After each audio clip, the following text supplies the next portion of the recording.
Okay, so we're going to jump ahead here to Roman numeral 9, A2 and A3. Starting on page 203. We're going to deal with, we're going to let Liz Hennessy and Linda Given come up. Liz Hennessy is from William Blair as our bond representative for helping us with underwriting the life safety bonds, and Linda Given is from Chapman and Cutler, which is our legal counsel for the sale of the bonds.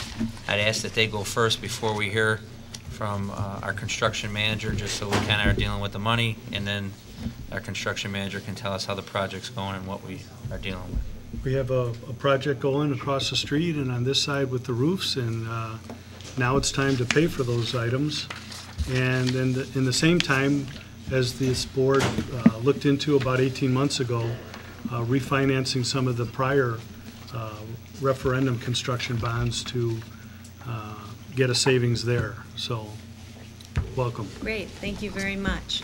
I'll start by reviewing this presentation, which I believe you have in your board packets and at your place. First of all, an update on the market. Every day it changes. I did the graph on page 1 last week. I'm sorry, Mary Ann, are you going to put it on the screen? I'm sorry, jumping ahead too fast.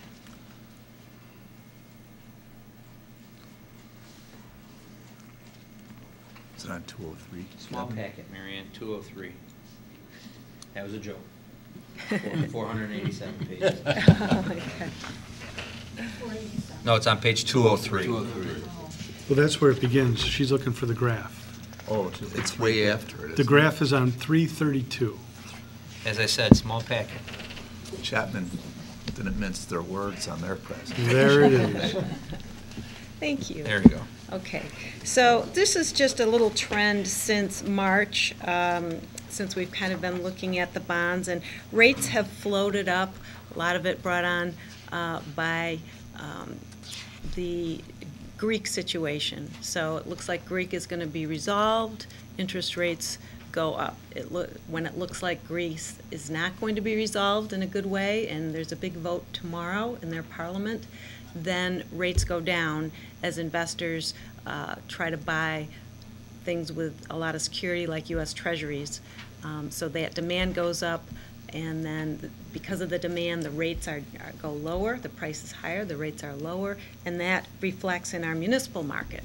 But having said all that, we've had some other things happen over the last few months too, which have not bode very well for the state of Illinois, including kind of our budget issues and triple downgrade into junk status for the city of Chicago, who's going to be issuing $1.1 billion of bonds this week. So we've got lots of things going on in the market. We still have good savings, though. I just wanted to make you aware on page 1 that rates have floated up a little bit from some of our prior conversations. Going to the next section, outstanding debt. This is simply to highlight the 2 bond issues you have outstanding, which were approved by referendum in 2006, the 2006A bonds and the 2007B bonds. The highlighted orange amounts are callable prior to maturity, and as we come up into the fall here, we are looking at the option to refund the 2006A bonds for interest rate savings to the taxpayers, going to result in about $190,000 savings a year based on current rates. If we go to the next page, we look at the district's net debt limit, which is currently $8.6 million. So the new money financing that you're looking at does count against the debt limit. The refunding, because we're taking out existing bonds, will not negatively affect your debt limit. So the next section talks about the life safety bonds and the means of financing them through non-referendum limited bonds. So life safety bonds need to be approved by the regional superintendent and the state superintendent of schools. And the good news is that your life safety approvals have all been approved and have been sent back to the regional office, and now you have what's called orders to effect compliance, meaning you need to proceed with the projects, and the total amount of those approvals is just under $6.4 million. Page 5 looks at the debt service extension base, and we've got your 2014 EAV updated here, and the remaining debt service capacity column, the green column in the middle, represents the maximum amount of principal and interest you can pay off each year on non-referendum bonds such as life safety bonds. So going to page 6, I just mentioned you've received the life safety approvals. The exact amount is $6,398,652, and there is about approximately $2 million currently in progress to be completed this summer, for which you'll have to start paying for in the first week of August.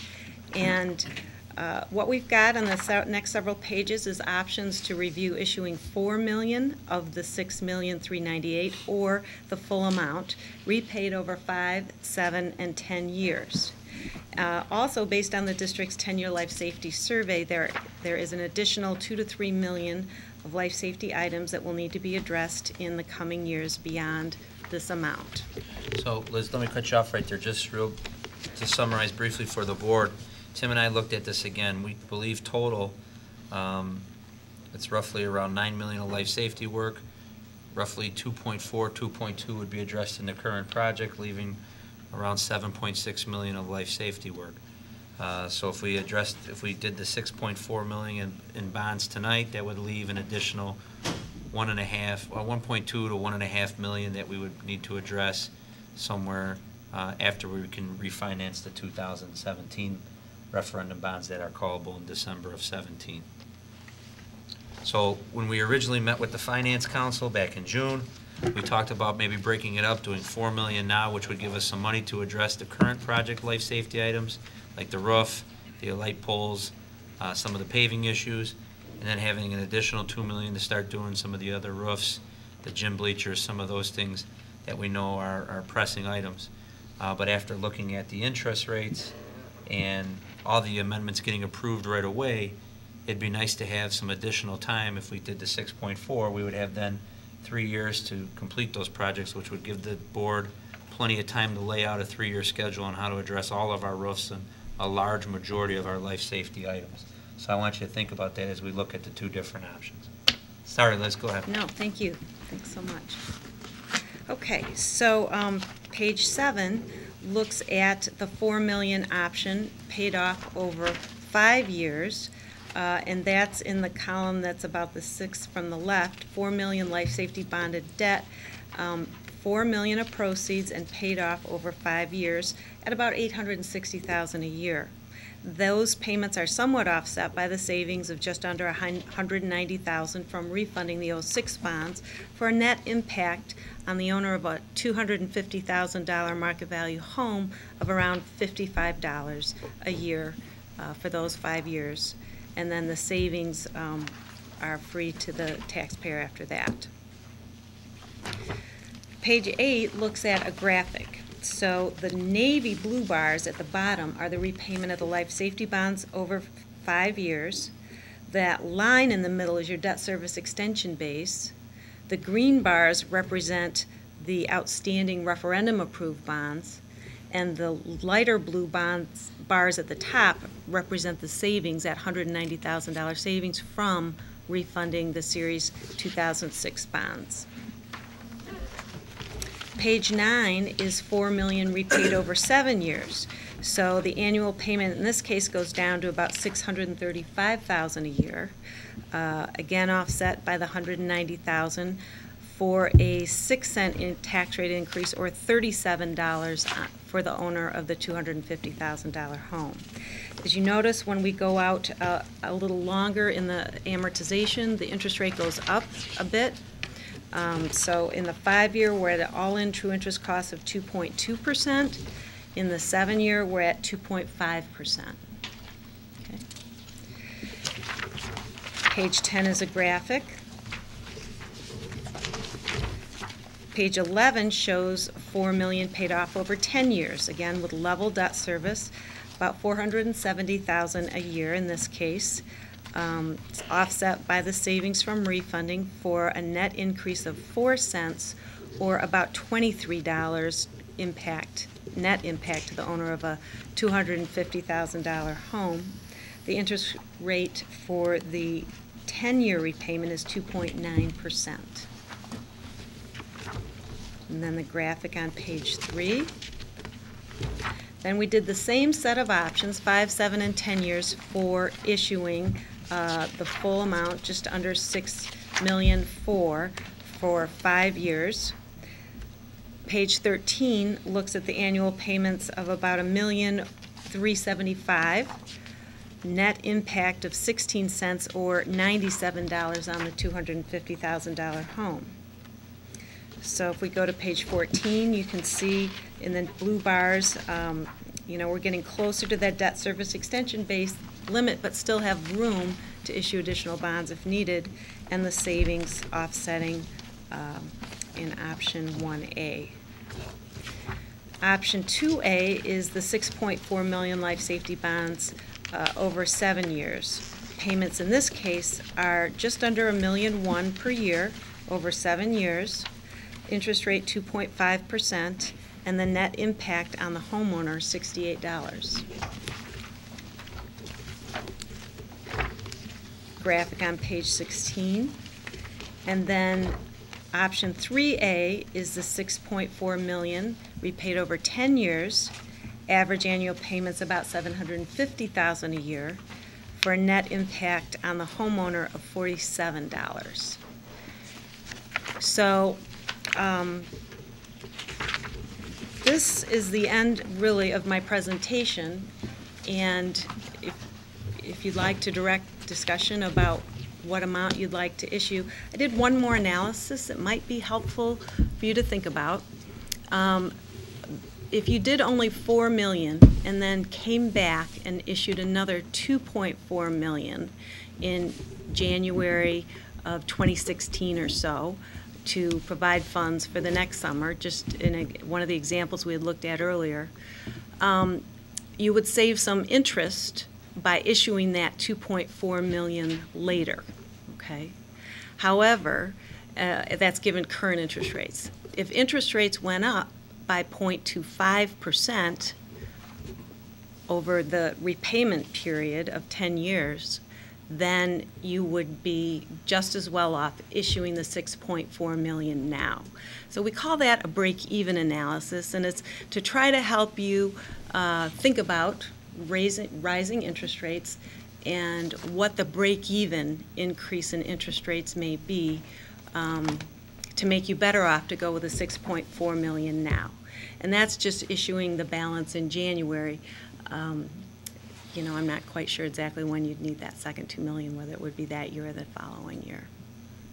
Could you clarify that you said that 0.25 over 10 years, but the break-even analysis based on whether the interest rates, when we issue a second set of bonds, are 25 basis points higher, right? Because that's when the rates will be set. Right, on just the $2.4 million. Yeah, so if we, and hopefully we talked about this before, somebody's looked at what the projected interest rates are on tax and the bonds. Right. If the projection is that the rates will be 25 basis points or higher in January of 2017, then we're better off just issuing all the bonds right now. Is what you're saying, right? Correct. Yes. Okay, who do we get to look at the rates so we know if that's January of true? 16 actually is the analysis I did, not January of 17. So it's just 6 months later you'd issue 2.4 million. And Just 6 months? Oh, okay. Yeah. Do we- What kind of fixed costs are associated with going back out to refi? There are additional fixed costs when you separate the bond issues. Part of that is for bond rating, Right. some of the legal fees, and I would estimate the maximum difference would be maybe $10,000, $7,500 to $10,000 additional dollars, which is taken into consideration in the analysis. Okay, we'll take them, okay. So did somebody look, is there a projection of whether interest Well- rates will be 25 basis points higher in January? Yeah. As I mentioned earlier, we don't do projections of interest rates, but we read reports of various investment firms and whatnot and listen to what the Fed said in their most recent FOMC meeting. They're on track for an interest rate rise 1 or 2 in the fall, and typically in the past they've been in 0.25% Right. increments. So, but that's on the Fed funds rate, which is the shorter rate. It's not Right. clear that's going to affect all 10 years. But if you do 2 interest rate rises, if she's on track for 2, that could be 50 basis points. So my thought in doing this analysis was to try to give you some comfort and saying, maybe locking in now is a better bet in light of what's been released at the Federal Open Markets Committee meetings. If I had to make a recommendation to the board, I'd like to do the 6.4 now to provide us flexibility in scheduling and completing the projects over 3 years. Where the board would need to take into consideration as representative of the constituents is whether or not we do 5, 7, or 10 years, and the impact of doing the 6.4 then. Because if we do this right, and somewhere in the next 2 to 3 years, we go out and refinance the 2017 callable bonds, and we only need roughly then about 1.5 to 1.2 to 1.5 million to complete all of our life safety items. Those could almost be done cost neutral because the savings could almost become close to offsetting the payments, right? Not Yep, totally, if interest but rates stay. if interest rates stayed similar. Right, like they are today, right.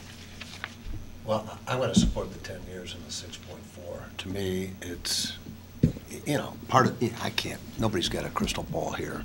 Right. But I think, got a couple questions regarding life safety. Is that a 10-year? No, those Process? are the 7.6. No. The concept of life safety. Yeah. The concept of life safety is a 10-year process. So we started in 13, so we wouldn't have to do our next one to 23. So if we go 10 years, we're already going 3 years into the Next next year. life. It's a good point. I would recommend going 7 and match up the debt payment to the life safety program. We're not talking about, the overall cost is just a matter of, if you look over, it's the overall cost for financing is for a house over the life, whether it's 5 years, 7 years, or 10 years, it's just a matter of how much the annual payment to the taxpayer is. But the overall is like $470 on a $250,000 home. The issue is you spread over 5, 7, or 10. And if you do it, that's over 10. If you do it over 5, it's $485. It's $15 difference over the period, 3 They're different all within the periods. same, right? They're almost 470, exact. 484. I mean, I can't predict, but we've had historically low interest. We can always refi. I think Yeah, but I mean, we're gonna have a whole new project coming in 10, I know, 7 I years know. from now, life safety coming through and having a whole new series of, and then we're gonna have that carryover.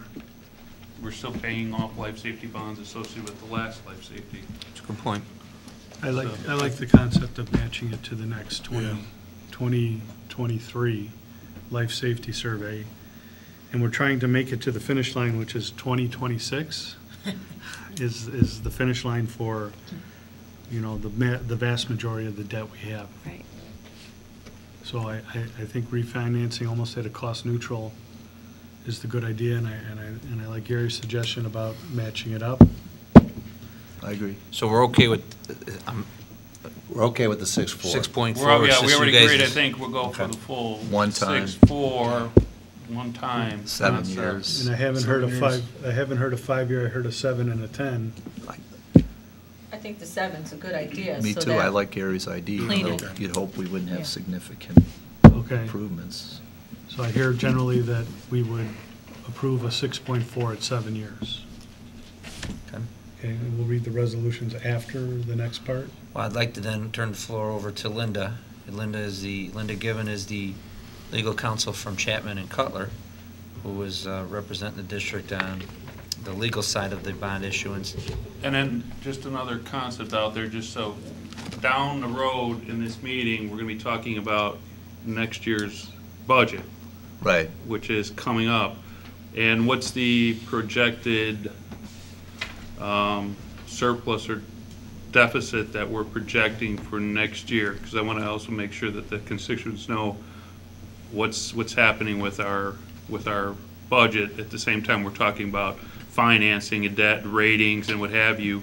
How have we been still managing the overall financial picture on the operating So side. Tim will report out in his Chief Financial Officer report that we finished the fiscal year of 15 on June 30th. We had a projected surplus of 25,000. We came in at a surplus of almost 180,000. Is that correct? 183. And then in May, when we provided the preliminary budget for the board, or in June, when we provided the preliminary budget for fiscal year 2016, we were projecting a small deficit of 20 to 25,000. Board member Jepson asked that we try to come in at a balanced budget for the tentative, and we've been able to get that now to a surplus projection of 49,000. So we'd be operating with a small surplus and a balanced budget while still doing this debt and refinancing old debt. So the last 5 years, we've had surpluses on the operational side of, which helps our Correct. picture. Okay. Going into my 5th year as your superintendent, the first year I had a budget of a deficit. The last 4 years, we've been able to come in as a surplus. And make improvements on the school every year. Okay. Okay, Okay, the floor is yours. thank you. Good evening. There are two resolutions before you this evening. One addresses the refunding bonds, the other addresses the new money life safety bonds. These are what we call parameters resolutions, which give you the maximum flexibility in when you sell your bonds. So by approving the resolutions this evening, you would then be directing your financing team to, primarily Elizabeth at William Blair, to select the best time in their view of going out into the market and selling the bonds. So this would be the final and only approval by the board. In the resolutions, you delegate to your board superintendent and to Tim the authority to actually authorize the sale of the bonds within certain parameters. And notwithstanding the length of these documents, they're really only a few pages that I think we should particularly address. So turning first to the refunding bonds, the resolution. Linda, could we get Yeah. give us 1 second to Sure. find the I page? think she's talking about the bottom of 204. It's for the 15,700,000. No, That's the the top second of one. 205. Okay, do you want me to do the life safety No, that's first? fine. But this is a resolution, it's a little bit not quite in our, What, are you talking about the long resolution that you drafted or the short one? that They're we're going to- both long. She's not talking about that page. Yeah. She's talking about the pages after the retention letter, the retainer letter. Okay. She's talking about the second, the refunding is the second one. 216 on that page is a $6 It's million way after figure. there. Yeah, So we have to, scroll down. The 6 million is the life safety. On the original package, it started on page 275. It's the 15,700,000, right? Correct. Okay. So if somebody can Is that interpret 235? 275 in the original package. okay, I think it's a 273 if you, That's it right there. 275. Right, page 275. Oh, it's still at 275. Look at that. okay. So this is for the refunding, and you'll see in the title of the resolution, it authorizes an amount not to exceed $15,700,000 to refinance your 2006 bonds.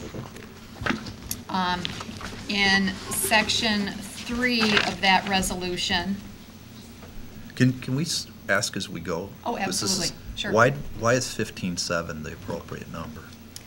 That's the maximum par amount that will be used to repay the outstanding bonds and cost of issuance on the bonds. Now, it could be less than that, and most likely will be less than that, because, which might answer one of your other questions, investors are demanding what are called premium bonds, where the coupon is higher than the yield. Okay. Okay, so we're looking at like a $250 all-in true interest cost.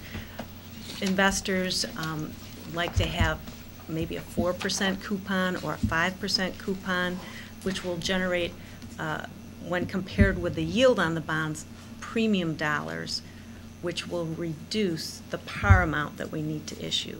So the maximum par amount, when we look at the principal we're going to pay off on December 1 of 2015, and the cost of issuance, the maximum we estimated is at 15.7.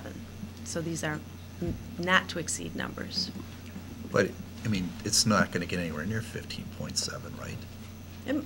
Well, if we had some buyers that were interested in discount bonds as Okay. opposed to premium bonds, it could. Okay. Yeah. And we have authority to. The Well, and so- indenture allows us to retire that much. Right, and so 15.7. by Okay. using 15.7, it gives Blair flexibility Okay. when they go out to sell the bonds to either reduce the par amount as necessary, depending on the prices that the buyers are going to pay, or increase it up Okay. to the 15.7. Thank you. So we get this out, how much are we paying off for the 15.7 that's currently outstanding now? 15,460,000. Okay, so that people who aren't here understand that. All right. All right, and what's the interest rate you're assuming in the savings? What was the interest rate that you projected? The all-in true interest cost on the refunding bonds is estimated to be 2.89%. Okay. All right. Versus what we're paying now, which is the 5%. What you're paying right Oh, now what was it? is correct, 5%, yes. Mhm. That is a perfect segue into then the other parameters that this resolution addresses. In section 3, which is, it's actually page 3 277. of the resolution. Yes, page 277. You'll see the title of the section is Bond Details. So here is the authorization to borrow not to exceed $15,007,000. The maximum maturity is December 15 of 2025, which also matches the maturity of 2025 for the bonds that you are refinancing. So those maturities will match. And then a maximum interest rate of 5%. And that's a maximum interest rate per bond. Some of them will be less than that. Your earlier maturities will be less. The longer maturities will be a little bit higher, but not to exceed 5%. In any refinancing like this, the really key parameter and the one that should be the most of the greatest importance to the board is in section 8. And it's on my page 18.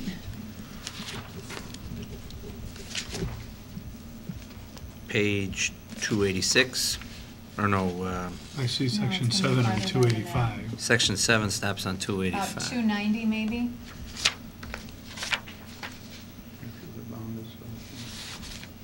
Section Okay. 8 is on 291. Yeah. Okay, and go to the next page. Okay, in that first paragraph, on page 292, you see the requirement that you realize at least 3% present value debt service savings. That is the industry standard in looking at a savings refunding of this type. And in fact, the savings you're currently projecting are about 10%, 10%. well over the standard, yeah. So again, notwithstanding the length of these resolutions, what we just outlined are really the key provisions that the board should focus on. Could you explain where the 10% came from?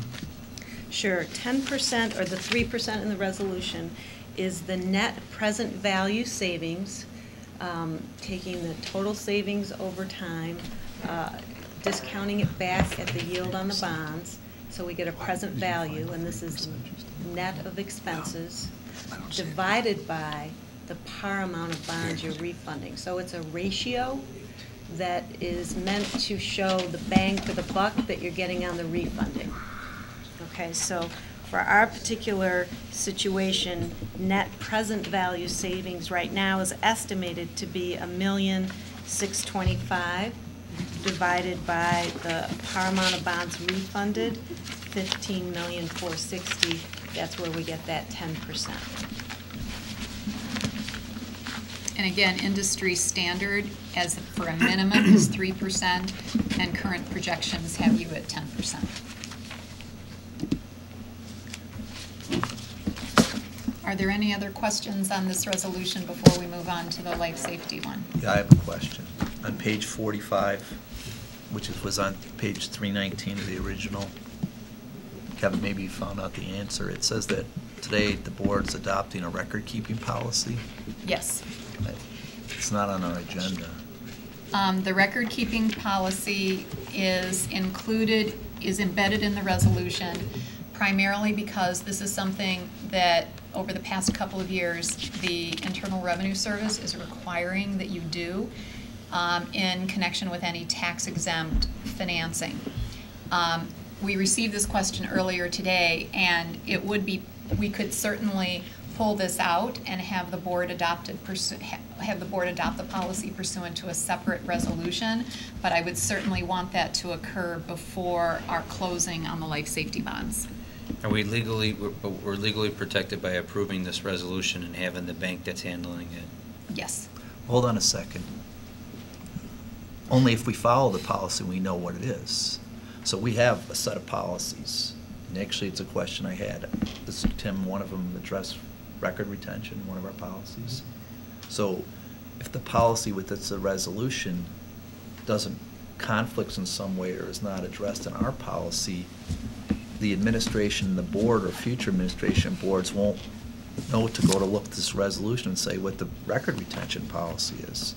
So my concern is, I mean, I skimmed through this. I don't know what it said on record retention. Right. But if we have to, somebody's got to confirm that that doesn't conflict, or we wouldn't have to change our other policy, because that's the one people look at if they say we have a record retention policy. If the IRS came in and audited us, let me see your record retention policy, they're going to go look at this book. This is the one they would want to see. Because this relates directly to the bonds. Well, should the language then refer that way, to that, a specific policy attached or contained herein? Just asking. I'm sorry, I don't understand your question. Should this resolution specifically say that it's not a general record-keeping policy, it's a policy referenced and contained herein or attached or Related whatever? to the bonds. Yeah. Where is it? It's actually in the life safety resolution. So Linda started with a refunding resolution. Okay. But Yes. the whole policy, I guess we were thinking maybe the life safety came first only because it's Series A. The refunding is Series B. So if you go, I hate to do this to you, page 47 in the life safety resolution, section 18 there, that's where the whole record-keeping policy and post-issuance compliance matters is included. And it's goes on for several pages, 3 pages. Maybe what we should do, and I understand your concern about having, I know that school boards and districts have separate policy books, and I understand your concern. Maybe what we should do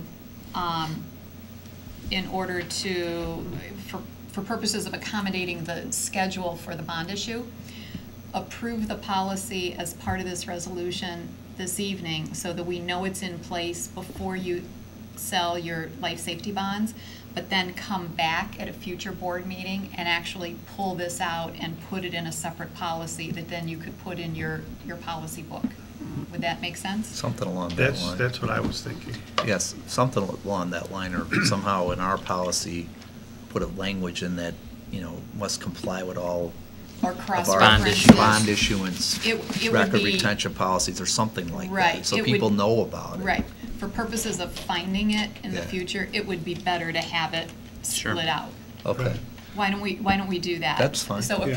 approve it tonight, but then I'll pull it out for a future board meeting for a And subsequent approval. get it to him pulled out, and Yes. we will deal with it at the policy level. Yes. Yeah, it's on page 264 in our Yeah, board packet. 264 in the current board packet. Okay, do you want to talk about the other resolution that Yes. contains this one? Yes. And then my question is going to be, what exactly do we have to read to approve this? You should read the title of the resolution, which is on, it's actually the agenda item, is the title of each resolution. Okay. And by reading that, we're enacting the entire resolution on Correct. multiple pages. Okay. Okay, the life safety resolution, again, is a parameters resolution. It authorizes $6,395,000, which is just a couple of $1,000s short of the life safety approvals that you received from the state and your regional superintendent. And then going again to the bond details section, which is section 3 again. Can you stop then, because Sure. on the first and second page of the resolution, Yes. which I think are 218 and 19, can you Yes. explain what the Riverside, the table that says amount of order and estimate of 25 million to, Yes. and then in that first recital after it that talks about the 2,000,007 for fire prevention and safety, and then the bonds in the aggregate of 13,335, or where those numbers came from? Yes. Okay. The reason these preambles are included in your resolution is to set forth and demonstrate the district's authority under the life safety statute to issue the bonds.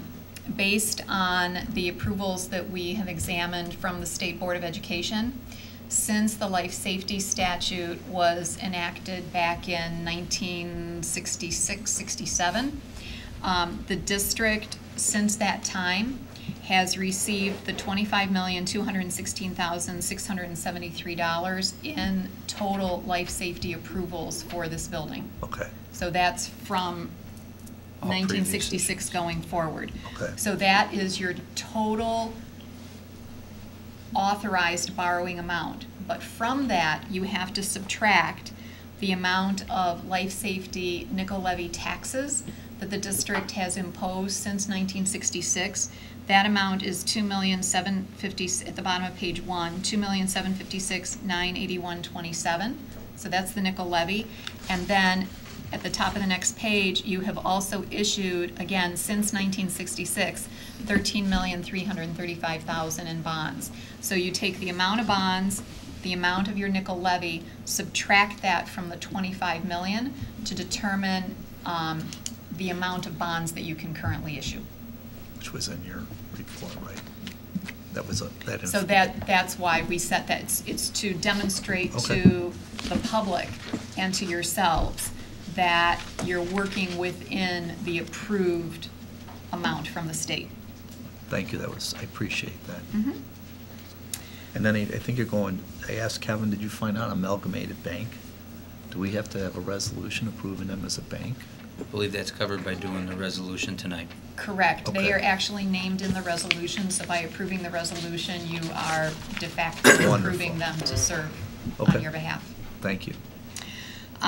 Then going to the bond details section in section 3, this is very similar to what we just discussed for the refunding bonds, but the numbers are a little bit different in that we're only authorizing $6,395,000 in par amount.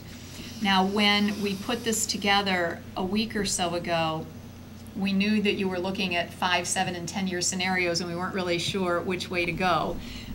We picked 10, and we picked wrong, I guess. So based on your decision this evening to do a 7-year maturity schedule, there are a few numbers here that should change.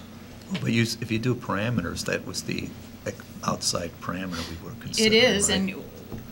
but it would affect some of the numbers. So Okay. you could, the 10-year would be a final maturity of 2025, which we have here. That could stay as it is, but because you're shortening the repayment of the debt service, the $795,000 principal amount per year would need to go up to $1 million. Oh, And then similarly, in the authorized tax levy, on page 21, we used $800,000 in maximum levies per year. Based on Liz's projected numbers, that would have to go to 1.1 million per year. All this could be amended as long as the resolution states that it's for 7 years, Yes. right? And then Yes. this is something that by reading that resolution, you As can send amended. us, you could send us the corrected copies tomorrow for Mary Absolutely. Ann to have on the release board packet. Absolutely. Okay.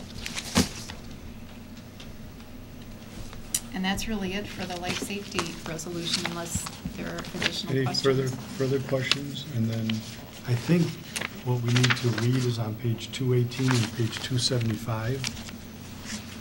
And gentlemen to my left, I don't know how best you can read those paragraphs. That's fine. Is it just the board is adopting, or, it starts out resolution providing for the issue? You would do a motion to approve resolution, and then read the resolution, have a second discussion, and then vote. Okay.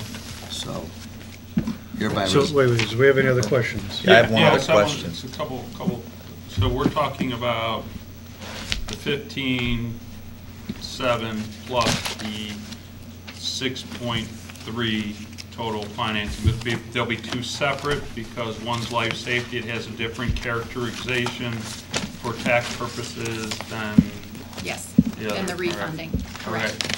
From a standpoint of rating, this district's rating, what are we getting rated, or has it been rated yet? And Just to update you on the schedule, we had a conference call with Standard & Poor's this week to get a rating on both the refunding and the life safety bonds, and we will get the answer back on Friday. So Okay. the schedule for selling the bonds, we'd like to move forward with the life safety as soon as possible to get you your money at the end of the first week of August. I understand you're in process and have some bills to pay now that the authorization has come through. We need to price these bonds 15 days apart so that we can issue the life safety bonds as bank qualified. And if you recall some of our past discussions, when you issue 10 million or less in a calendar year, the bonds can be bank qualified and will save you about 10 basis points or 0.1% per maturity on the life safety bonds. The refunding bonds, because they're taking out similar bonds, must be issued non-bank qualified, but at least we can get the life safety bonds bank qualified if we separate the sales by 15 days.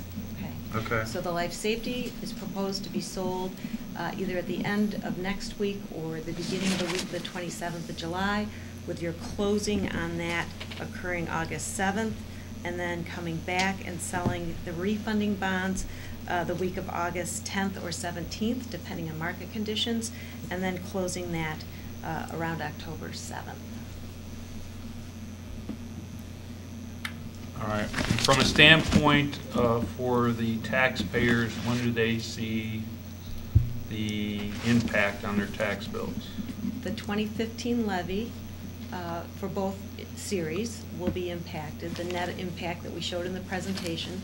So the first distribution of the 2015 tax levy occurs in March of 2016. However, that is simply 55% of the prior year's levy. So the impact of the bonds and the refunding savings would really occur about a year from now on the August 1 of 2016 tax bill. Anything further, Gary? No. Any additional? John, go on. Yeah, in terms of matching the life safety, we basically did the life safety survey 2013. Okay. So if we're looking at it in terms of when we're actually, the board's going to approve the expenditures, isn't there going to be a lag from 2023 when the life safety survey comes again until we actually issue bonds if we have to? So what I'm saying, maybe we should have a 10-year, because if the lag's the same, if we're going to match up the expenditures, it should be a 10-year instead of 7. The only problem with that is when they do a life safety survey, they're going to put classifications of A, B, or C. And Joel, help me on this one. If it's an A, you have to do it within a year, with 1 year. So you have to turn around that quick. So you If it's could be that. issuing them shortly after the report. Okay, I just wanted to bring that up as a, And as Gary pointed out, there's almost no difference in the amount that taxpayers are going to pay whether we do 5, 7, or 10 years. No, the only difference is what they pay each year, Right, which may be important to some people. right. Liz, I have the rating. What would, what were we currently rated, and what's potentially even be a better rating? I think, we had a really nice presentation. I have to compliment Kevin and Tim. We put a PowerPoint together and they went through it, took about an hour plus. So as you mentioned earlier tonight, we've seen surpluses in the district over the last 5 years. And expenditure controls, which were very kind of pronounced in our presentation. The district's outstanding rating was AA3 by Moody's. Moody's downgraded the district in 2008, if you recall. So I'm hopeful that with Standard & Poor's, we're going to come out with a rating around AA, maybe even a little stronger. So that would be one notch above the AA3 that Moody's assigned back in 2008. Okay, what impact does it have on their rates? Could be 5 to 10 basis points a year. And I guess since we're out there with debt, levying that amount directly from the taxpayers, I mean, aren't they basically giving the taxpayers a credit rating as opposed to the district? Because that money can't be spent on operating funds, right? Cannot be spent on operating funds. The taxpayers are the beneficiaries. The 4 areas the rating agencies look at are, number 1, tax base and economy. Number 2, financial management, policies and procedures. Spend a ton of time on that on our rating call, and debt management. So. Let's move over to Tim so we can wrap this section up. My question is actually on your retainer agreement. There's a section, I think, on page 8 of the fees, but it doesn't say the fees that we're going to have to pay you. Right. Our fees are based on a number of factors that are mentioned in the engagement letter. One of the factors is the size of the bond issue. And until this evening, we didn't know if it was going to be 4 million or 6.4.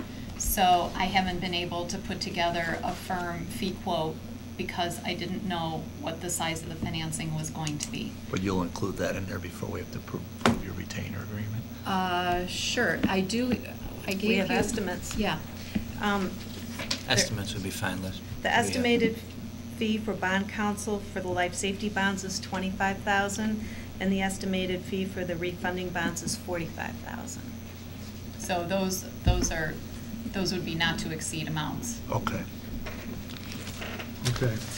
We could bring this to a head, and we have 2 items to approve. I think they're on page 218 and 275. Would anyone like to take a stab first at page 218? Mike, I still have another question. Oh, Just for like the bond refunding, the net savings, net present value of the savings is $1.6 million. Is that net or gross? It's net? Net. So what are the fees we're paying out of that? That includes, that's minus the fees. Yes, it is. Okay. And it's a present value calculation. Sure. So,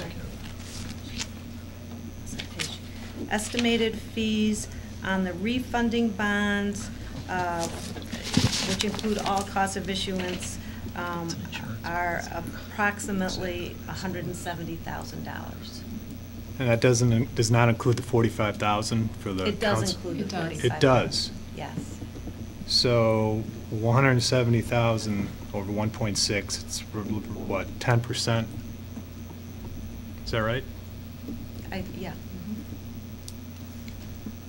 Or 1.6. to what?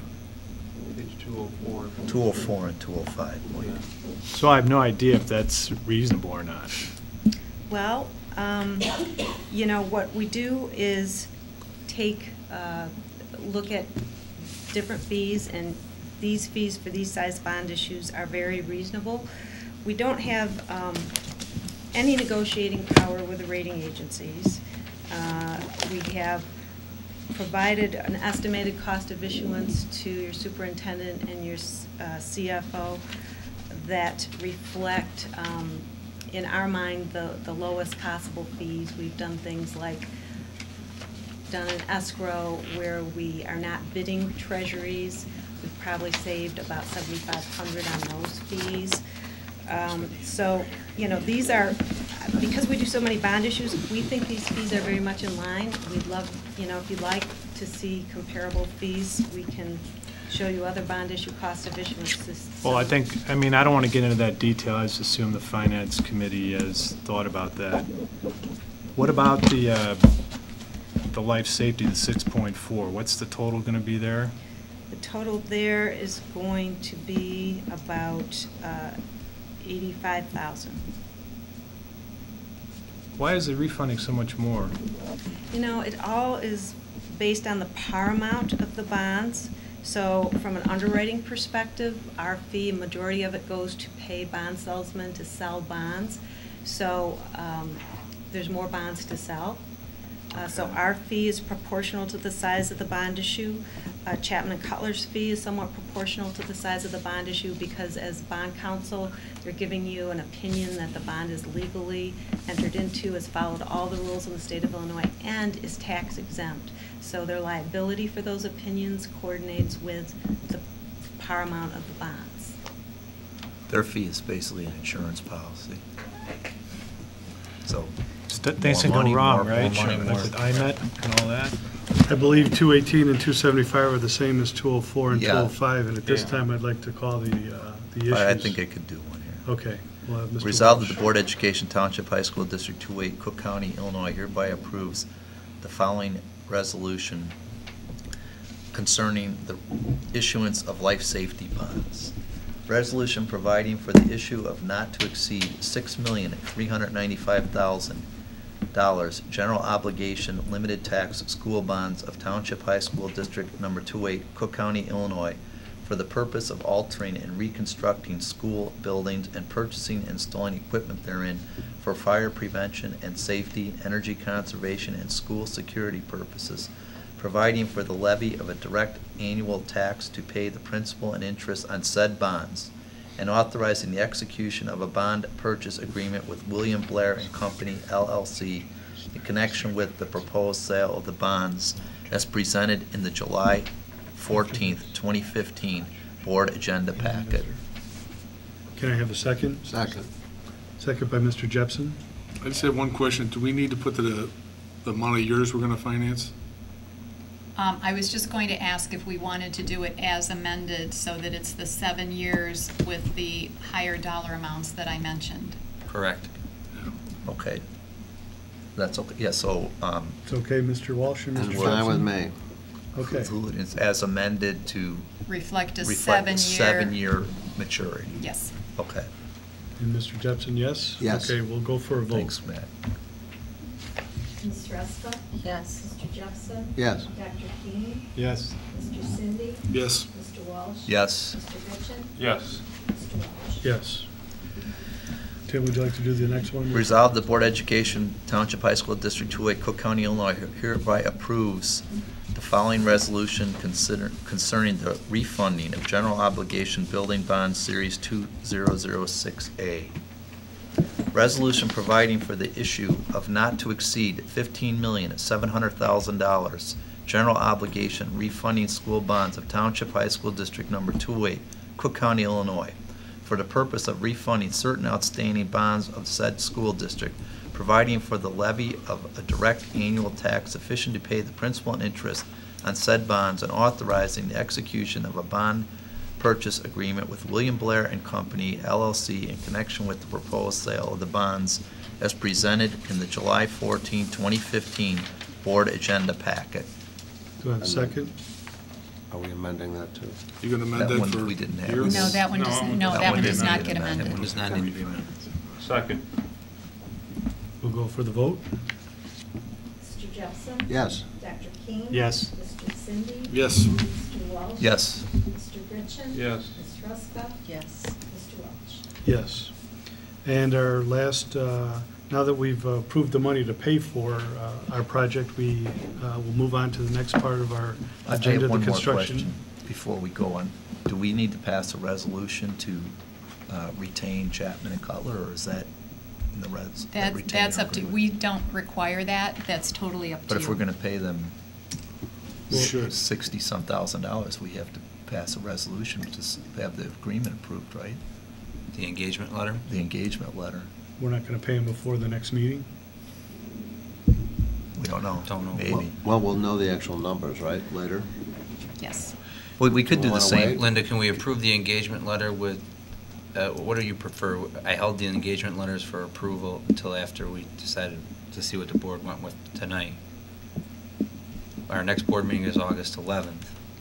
Does that Right, need to be and- approved? Right, but you're going to want that approved before we go out for the sale of the bonds, Correct. and certainly before closing, and the closing Which is is August 7th. Well, why don't we approve with the understanding that, the superintendent and the CFO will have it amended to include what the fee is going to be. Right, and I Otherwise, can it's get fine. that to you tomorrow. Is that okay? Yep. Yeah. Perfect. You want to try, or you want me to? Go ahead. Resolve the Board of Education Township High School District 2A, Cook County, Illinois hereby approves the retainer agreement for Chapman and Cutler as bond counsel in connection with the issuance and refunding of certain bonds, with the understanding that the superintendent and the CFO will include what the fees are in the agreement before it's executed, as presented in the July 14, 2015 Board Agenda Packet. Second? Second. Second, Mr. Jepson. We'll go for a vote. Mr. Gritchen? Yes. Ms. Ruska? Yes. Mr. Jepson? Yes. Dr. King? Yes. Mr. Cindy? Yes. Mr. Walsh? Yes. Mr. Welch? Do we need to ratify that we're using William Blair, or is that included in the, I think that was in the resolution. That's we could- included in the yeah. resolution. So we're good. Yep. Okay. Thank you very much for your time Thank you all. and the efforts you put forth on our behalf. Thank you, Liz. We'll be in touch tomorrow, 1:15. Thank you. All right.